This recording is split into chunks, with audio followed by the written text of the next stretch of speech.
Sir, ಈಗ ನೀವು ಈ ಸಿನಿಮಾದಲ್ಲಿ ಎಲ್ಲರಿಗೂ ಹೆಸರು ಕೊಟ್ಟಿದ್ದೀರಾ ಒಂದೊಂದು, ಆದರೆ ಸಿನಿಮಾದ ವಿಲನ್ ಸಣ್ಣ ದನಿ ಅಂತ ಕೊಟ್ಟಿದ್ದೀರಾ, ಒಂದು ಹೆಸರು ಕೊಟ್ಟಿಲ್ಲ. ಯಾಕೆ? ಅದೇ ಫಸ್ಟ್ ಹೆಸರು ಬರೆಯೋಣ ಅಂತ ಹೋದೆ. ಸೊ ಎಲ್ಲ ವರ್ಗ ಒಂದು ಹೆಸರು, ಇವತ್ತು ಹೆಸರು ವರ್ಗಗಳನ್ನ ಜಾತಿಗಳನ್ನ ಮಾಡೋದ್ರಿಂದ ಎಲ್ಲರೂ ಇದ್ದಾರೆ ಇದರಲ್ಲಿ, ಯಾರಿಗಂತ ನಾನು ಪರ್ಟಿಕ್ಯುಲರ್ ಹೇಳಿ. ಸೊ ಯೋಚನೆ ಮಾಡಿದೆ, ಸರಿ ನಾವು ಸಣ್ಣ ದಣಿ ಅಂತಲೇ ಅದನ್ನ ಕ್ಯಾರಿ ಮಾಡೋಣ. ಸ್ವಲ್ಪ ತುಂಬ ಕಷ್ಟಪಟ್ಟಿವಿ ನಾವು ಆ ಸಣ್ಣ ದಣಿ ಅಂತಾನೆ. ಮತ್ತು ಸಣ್ಣ ದಣಿ ಅದು ಅನ್ನೋದ್ರಲ್ಲಿಲ್ಲ, ದೊಡ್ಡ ದಣಿ ಅಲ್ಲ, ಸಣ್ಣ ದಣಿ ಅಂದರೆ ಪರಂಪರೆನೂ ಹೇಳುತ್ತಲ್ಲಿ. ಕರೆಕ್ಟ್.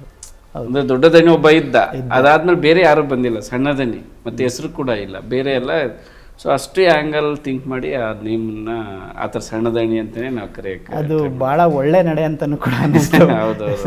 ಇದರಲ್ಲಿ ತುಂಬ ಕ್ಯಾಲ್ಕುಲೇಟೆಡ್ ಆಗಿ ಇರ್ಬೋದು, ಬಟ್ ಅದೇ ಆಗಬೇಕಿತ್ತು. S S